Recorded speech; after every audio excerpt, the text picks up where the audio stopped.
Hi guys, સવારમાં mummy ઘરનું બધું કામ પતાવી અને ત્યારબાદ મમ્મી અને દાદી ડેઈલી બહાર ચા પીતા અને વ્યૂ એન્જોય કરતા. તમારે બધાને પણ એમ જ કહેવાય ને, મનપ્રિયા બધાથી લાઈટ વિશે આપણે એમ ન ખબર હોય. અને દાદીના ફોનમાં મારો ફોટો છે તો એની વાત કરતા હતા અને એ હું શોર્ટ વિડીયો પછી મૂકીશ. અને ત્યારબાદ મારા માટે ગોગલ્સ મગાવ્યા હતા અને આવી પણ ગયા હતા, તો એ હું તમને બી બતાવીશ કે કેવા લાગે છે એમ. 2-3 ગોગલ્સમાં છે જે મેં મોલમાંથી લીધા હતા, વીઆરમાં ગઈ હતી ત્યાંથી. પણ મારા ફ્રેન્ડ લોકોએ જો સેમ આ જ લીધા ને, એટલે ત્યારબાદ મેં બી આ ઓર્ડર કરી દીધા અને મને પણ આ સારા લાગ્યા. અને એટલા બધા હું પહેરતી નથી પણ તો બી મેં બી લઈ લીધા, બધા ફ્રેન્ડને સેમ થઈ જાય. કેવા છે? બહુ મસ્ત છે. બરોબર છે ને? એવા ન હોય મમ્મી, મારી વસ્તુ સારી જ હોય. ગમે તે ભલે પછી આમ કરી લે. તેલવાળા ન કરવાના હોય, ભારીમાં હોય એટલે. અને અત્યારે જો હું અને મમ્મી જઈએ છીએ બહાર, કેમ કે કામ છે. તો ગાડી લઈ અને હું ને મમ્મી બહાર જઈ રહ્યા છે. હમણાં જ 2 થી 3 જ કલાકમાં આવી જશું. ત્યાં સુધી છે ને દાદી ઘરે રહેશે, કેમ કે રોકી એકલો છે. તો દાદી ઘરે રહેશે, ત્યાં અમે હમણાં આવી જશું. અને થોડા દિવસ દાદી રોકાશે તો મજા આવશે અમને પણ. અને ચાલો આગળ બ્લોગ થશે તો હું મળીશ. અને કામ છે એટલે આઈ થિંક બ્લોગ તો લગભગ હું નહીં જ કરું, આવીને મળીશ. ચાલો હવે નીકળીએ, કેમ કે લેટ પણ થાય છે. જવાનું પણ દૂર છે, સિટી સાઈડ જવાનું છે. તો હજી જતાં પણ કલાક થશે અને રિટર્ન આવવામાં પણ કલાક થશે. અને આવવામાં હજી લેટ થઈ જશે ને તો ટ્રાફિક બી નડશે, કેમ કે અત્યારે મેટ્રોનું ને એ બધું કામ પણ ચાલે છે. એટલે હવે બને એમ જલ્દી નીકળીએ, કેમ કે હજી કામ થતાં લેટ થઈ જ જશે, એટલે નીકળવામાં પણ લેટ થઈ જશે. તો ચાલો નીકળીએ. અને જુઓ મમ્મીનું, મેં તમને કીધું ને મમ્મીનું કામ પતશે ને, હું હર બ્લોગમાં તમને કહું જ છું.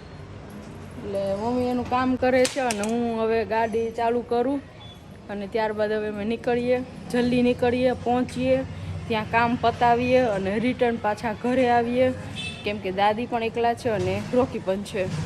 એટલે જલ્દી આવશું. ચાલો આગળ મળીએ. તો 1 કલાક થઈ પહોંચી ગયા અને ગાડી પણ પાર્ક કરી દીધી ને હવે જઉં છું હું. કેટલા થાકી ગયા તમે? થાકી ગઈ હતી, બહુ જ થાકી ગયા. બોલો, તમે થાકી ગયા, હું કેટલી થાકી ગઈ છે હકાવીને. ચાલો પહોંચી ગયા. જો કામ પત્યું ને તો કેટલું અંધારું થઈ ગયું. જો હવે મારી બેન્ડ બજી જશે, કેમ કે એટલી ટ્રાફિક હશે રાતે. અને અત્યારે આખા સુરતમાં કન્સ્ટ્રક્શનનું કામ ચાલે છે, મેટ્રોનું કામ ચાલે છે. તો જુઓ આ બધું કામ ચાલે છે. જો ત્યારબાદ છે ને ઝુડિયોમાં આવ્યા હતા હું અને મમ્મી. તો મમ્મી મારા માટે ટી શર્ટ જોવે છે.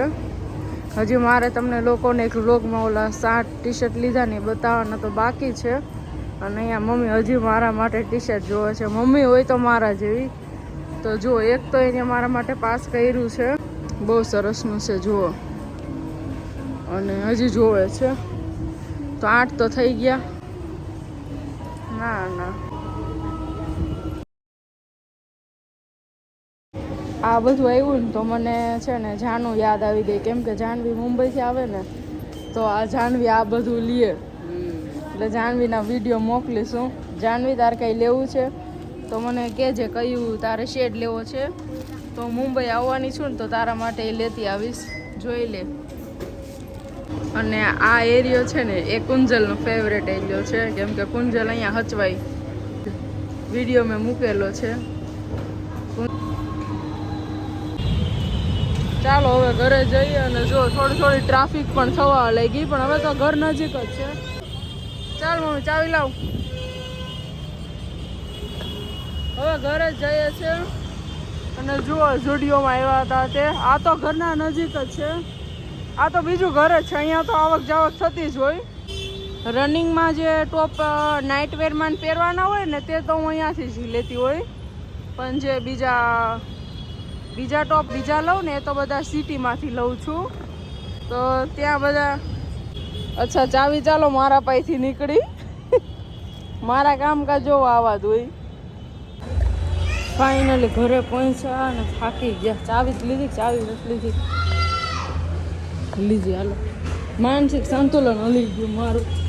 રોકી. મમ્મી નથી આવ્યા હો, મમ્મી નથી આવ્યા રોકી, મમ્મી તો નથી આવ્યા. કેગું આવું તું ગાડીમાં આવું તું હે તાર ગાડીમાં આવું તું. ઘરે પણ આવી ગયા, થોડો નાસ્તો બી કરી લીધો અને થોડી રિલેક્સ બી થઈ ગઈ.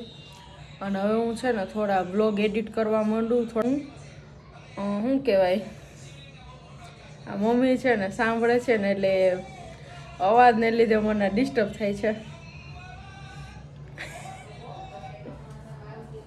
જો બંધ કર્યું તો ચાલો હવે હું અપલોડ કરું છું અહીંયા શાંતિથી, કેમ કે એકદમ પિન ડ્રોપ સાયલેન્ટ હશે ને તો મને મજા આવશે મને એડિટ કરવામાં. અને ઝુડિયોમાં પણ ગઈ હતી, એક ટી શર્ટ પણ લીધું. અને ઝુડિયોમાં હું રનિંગમાં પહેરવા માટેના ટી શર્ટ લઉં છું, અને જે બહારે જવા માટે અને બધા એવા ફેન્સી ટી શર્ટ અને એ બધા હેવી ટી શર્ટ ને એ બધા તો હું બધા સિટી સાઈડથી, મોટા વરાછા સિટી સાઈડથી ની સાઈડથી જ લઉં છું વધારે પૂરતા તો. અને કાંઈ નહીં, ચાલો મળીશ. અને હું તમને એક વ્લોગ તો ખાસ કરીશ અને એમાં હું તમને બતાવીશ બધા ટી શર્ટ. અને ત્યારબાદ જો ફ્રેન્ડ છે ને એને પુલાવ બનાવ્યા હશે તો મારા માટે પણ પુલાવ મોકલા. અને મેં ટેસ્ટ કર્યું ને તો બહુ જ સરસના હતા, અને બધું વેજીટેબલ નાખી અને પુલાવ બનાવ્યા હતા, બહુ જ સારા હતા. અને ત્યારબાદ આજે સોમવાર હતો ને તો દાદી છે ને વ્રત કર્યું હતું, ઉપવાસ હતો દાદીનો. તો દાદી માટે મેં વેફર તળી અને મરચાં તળ્યા અને દાદીને પછી મેં આપ્યું, એટલે દાદીએ પણ એનો સોમવાર કરી લીધો. દાદીને મેં કીધું હું તમને છે ને સૂકી ભાજી બી બટાકાની ખીચડી એવું કશું બનાવી દઉં, પણ એને કીધું નહીં, એ કશું નથી ખાવું. તો એ માટે મેં દાદીને સરસની વેફર તળી દીધી, મરચાં તળી દીધા, કેળા આપ્યા ફ્રૂટમાં. અને જો આ મમ્મી માટે છે મુસલી, અને મમ્મીએ જો એના માટે અત્યારે જ્યુસ બનાવી નાખ્યું મિક્સ, જે ઓલું આંબળા, ગાજર અને બીટનું જ્યુસ બનાવે ને તેની અત્યારે પીવા માટે કરી નાખ્યું. અને ત્યારબાદ જો દાદીને બધો ફરાર અને દૂધ આપી દીધું. હું અને વિધિ જો સાયકલિંગ કરવા જઈએ છીએ. કેટલા વાગ્યા વિધિ? 11 વાગી ગયા. એ અવાજ નહીં. 11 વાગ્યા અમે બે સાયકલિંગ કરવા જઈએ છીએ. આજે આયુષ રીસાણો એટલે એ નથી આવ્યો. અને હવે આખું મિની બજાર ફરી અને મોટો રાઉન્ડ મારી અને આવશું. અને ફોન ઘરે મૂકીને જાઉં છું, કેમ કે જો પડીશ ને તો ફોને ખોટો, ફોનનો કાચ તૂટશે. એટલે ફોન મૂકીને જાઉં છું, એટલે આગળ વ્લોગિંગ નહીં થાય. ચાલો બાય.